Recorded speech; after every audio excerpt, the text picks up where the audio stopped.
Papo de Clima. Conversas que movem o futuro. Um projeto da AESB. Está no ar o Papo de Clima, uma produção da Associação Brasileira das Empresas Estaduais de Saneamento. Eu sou Patrícia Duarte e nas gravações comigo está o Marcos Oliveira aqui no estúdio. A gente traz para essa realidade como é que as mudanças climáticas afetam o setor de saneamento. Desafios impostos pelos eventos climáticos cada vez mais frequentes e intensos, como secas e chuvas severas, que afetam diretamente a disponibilidade e a qualidade da água e sobrecarregam os sistemas de água e esgoto. A gente quer entender essa realidade e está começando o nosso Papo de Clima. Estamos aqui recebendo o Ricardo Suavinski, que é vice-presidente nacional da região Centro-Oeste e presidente da Saniago, Saneamento de Goiás. Tudo bem, Ricardo? Muito obrigada pela tua participação aqui. Eu que agradeço a oportunidade, Patrícia. Muito obrigada. Então, é justamente conhecer essa realidade da região Centro-Oeste e saber assim, como é que as mudanças climáticas impactam e como é que as companhias estão se preparando para... Porque essa é uma realidade que já está à nossa vista, mas sempre tem um momento novo, capítulo novo aí para... Bem, as mudanças climáticas vêm afetar, como você falou, mais, o nosso trabalho, Mas a própria variação entre a época de chuva e a época da estiagem aqui no Centro-Oeste, falando notadamente também de Goiás, já é bastante conhecida, Faz parte aqui do Cerrado, embora o Cerrado seja conhecido como o berço das águas, essas grandes bacias para o sul, que correm para o norte, Mas, durante o período de estiagem, em algumas regiões, se não se preparar bem, passam apuro. Então, as companhias elas têm que ter um planejamento muito robusto, para cada município onde atua, para poder atender, justamente na época da estiagem, um aumento de consumo pelas populações de cada cidade. Então, quando normalmente eu falo isso, falo, olha, na época da estiagem, dependendo do ano, a estiagem é mais longa ou mais curta, às vezes afeta mais uma região do Centro-Oeste ou mesmo de Goiás, Mas, em geral, o aumento do consumo é bastante grande, bastante sentido nessa época. E época que tem uma certa escassez. Então, é muito planejamento, muito investimento, sempre cuidando da expansão, muita atenção nos mananciais. Então, tem que ter um cuidado muito grande com os mananciais também.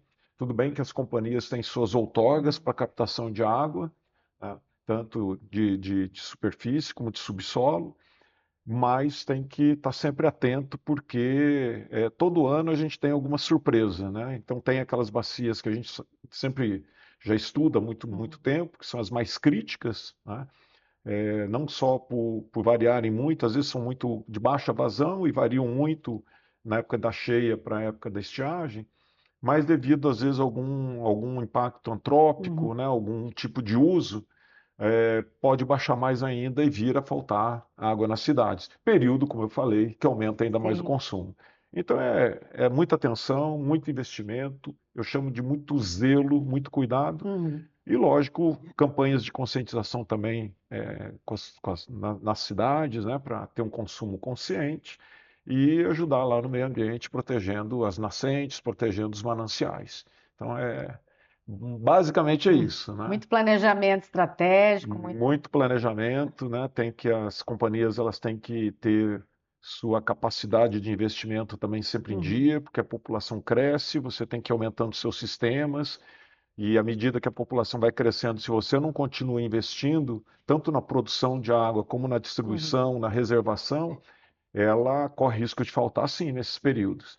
E a hora que falta, você não resolve de um dia para o outro, Então tem que ter muita atenção, muito zelo. Agora, esse período aqui, para quem está nos acompanhando, para entender, é o período que começa uma grande seca, nessa região. Nós estamos falando de Brasília e o senhor está lá no Goiás, então tem toda uma. A gente tem a impressão que no ano passado essa seca foi mais intensa ainda, ou a gente está meio enganado? Teve há 2 anos atrás, Aham. ela foi uma das mais longas, né? Mais longas, com temperaturas muito altas Uhum. e o consumo de água aumentou bastante. Nós, em Goiás, não deixamos faltar água em nenhuma cidade. A cada ano a companhia se prepara mais, investe mais, Uhum. né? E agora tem aquelas surpresas, né? A gente tem ali em Sim. torno de 50 municípios já listados como mais críticos, normalmente podem dar algum problema em função dos mananciais, mas sempre tem alguma surpresa. Um rio assim que, de repente, de uma semana para outra, baixa muito a vazão e você fica praticamente sem Uhum. água para captação. Então aí tem o plano B, às vezes quando a gente vê que está acontecendo, perfura poços, quando é cidade pequena, que dá Uhum. um socorro, ajuda. Então tem uma série de ações, né? Aumentar também mais o que as próprias normativas falam, aumentar a reservação, ajuda Uhum. também, porque durante a noite, quando lógico que baixa o Sim. consumo, é hora de você reservar mais água quando você está produzindo.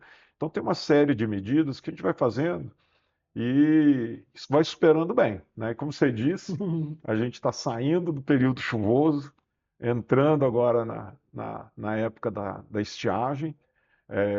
Não, né, esses primeiros Uhum. meses não tem nenhum problema, mas para quem estiver nos ouvindo aqui, assistindo, em outras regiões do país, a estiagem começa. Antes aí também são fatores do clima, Sim. variam de cada ano, né, e das mudanças climáticas, né? Antes normalmente eram 3 meses de estiagem, às vezes ainda caíam umas chuvinhas Uhum. ao longo do inverno ali, né, de julho, agosto e tal. Agora parece que ela está parando mais cedo, as chuvas estão parando mais cedo e começando mais tarde. Então tem ano que a gente chega a ficar 5 meses sem chuva nenhuma. Então as temperaturas Uhum. aumentam muito, como eu disse, o ar fica muito seco e o consumo da água, dependendo da cidade, chega a aumentar em torno de 20%, né? Então é Nossa. muita coisa.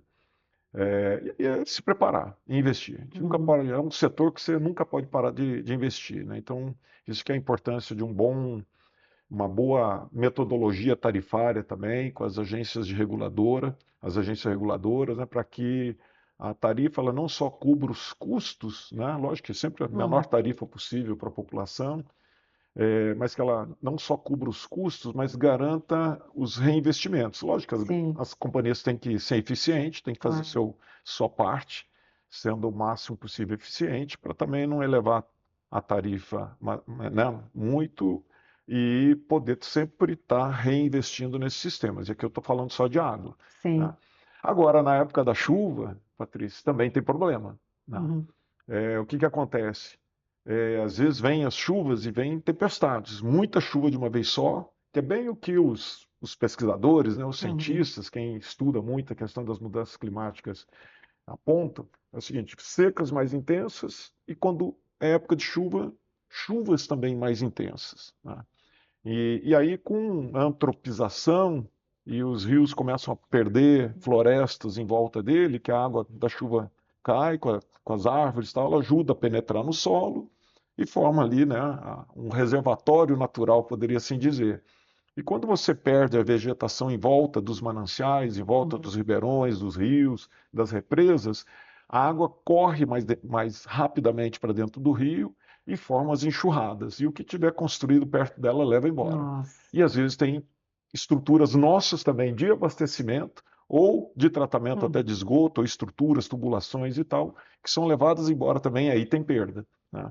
Então, o problema de mudanças climáticas, de tornar mais Essa intenso tanto instabilidade. a época de seca como a época de chuva, causa problema nas duas, né? Tanto Sim, no dos seco dois extremos. quanto justamente por causa da antropização dessas bacias, né?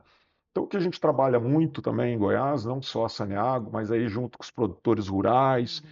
né, com as associações deles, federações, as indústrias, órgãos de governo, de estar protegendo e recuperando essas matas ciliares, nascentes e tal, O próprio Ministério Público em Goiás, ele tem um programa muito bacana, que é o Ser Natureza, e nós trabalhamos juntos, apoiamos fortemente, que é de recuperação dessas bacias que servem de mananciais de abastecimento. E o resultado vem rápido, viu? Quando a gente fala nisso, o pessoal pensa, vou fazer isso, vai dar resultado daqui a tantos anos. Mesmo que fosse daqui a tantos anos, valeria a pena. Mas o resultado vem muito rápido com essa recuperação dos rios, das nascentes. Parece que às vezes de um ano para o outro já dá resultado. E o produtor rural tem apoiado muito, sabe? Cercamento dessas áreas, às vezes só cercando a mata já regenera sozinha, outras a gente tem que dar uma ajuda também, né, destinar e distribuir mudas para que plantem, cuidem, e o resultado vem muito rápido, impressionante.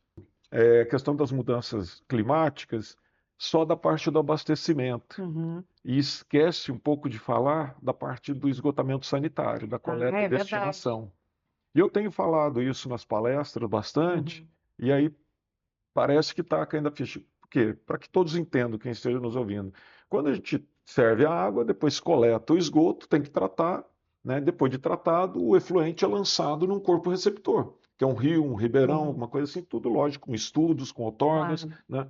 E o nível de tratamento que você tem que fazer, ele vai de acordo com o corpo receptor, ou seja, a qualidade daquele rio e a capacidade que ele tem de diluir aquele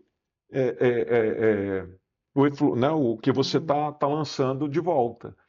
E se o rio perde muita vazão, né, você vai ter que tratar com uma qualidade muito melhor, cada vez melhor, para não impactar a hora que você está lançando o teu efluente, entende? Então, a questão das mudanças do clima, a questão da perda de vazão dos nossos rios, né, de todo o nosso sistema hídrico, vai impactar também as companhias, e lógico, impacta também tarifas, né? É tudo uma coisa decorrente da outra. Porque você vai ter que investir em sistemas de tratamento secundários, terciários, desinfecções, sistemas de tratamento que vão custar muito mais caro, né? Sistemas muito mais complexos para você poder ter um efluente com melhor qualidade, porque não tem diluição suficiente, né, para você fazer o lançamento. Então, o problema não é só na oferta da água com qualidade e regularidade, né, para a população e acompanhando o crescimento, mas também na hora do tratamento do esgoto e do lançamento do efluente. Então, assim, é um serviço, como a gente sempre diz, essencial para as pessoas, né? Ninguém vive sem água, né? E tem que ampliar fortemente a coleta e o tratamento de esgoto no país. E em Goiás nós estamos ampliando, né, num ritmo bastante bom, mas tem que cuidar muito do nosso sistema hídrico como um todo no país. Isso é essencial para o bem de todos, não só do saneamento, né, da água, do esgoto, mas de outras atividades agrícolas, industriais, enfim, todas que dependem dos recursos hídricos. Então o recado que vai é esse: vamos cuidar bem dos nossos rios, dos nossos ribeirões, das nossas lagoas, dos nossos lagos, né, que a gente vai ter água aí e superar até as possíveis crises climáticas aí que a gente venha a sofrer. Tá bom. Tá bom? Esse é o Papo de Clima. Quero muito agradecer Imagina. a presença do Ricardo. Adoro falar disso. Muito bom. E essa é só uma primeira oportunidade, né? Vamos ter mais, com certeza. Ele é o presidente da Saneago e vice-presidente nacional da região centro-oeste da ESB. Muito obrigada pela sua participação. Eu agradeço. E a gente volta numa próxima oportunidade. Tá Obrigada certo. a você. Sob a presidência de Munir Abud, direção executiva de Sérgio Gonçalves e a gerência de comunicação de Rayana Araújo, este programa contou com a apresentação e produção de Patrícia Duarte, edição e mídias sociais de Gleice Nunes, gravação de Marcos Oliveira e vinheta e narração de Priscila Sabrina. Uma iniciativa da ESB.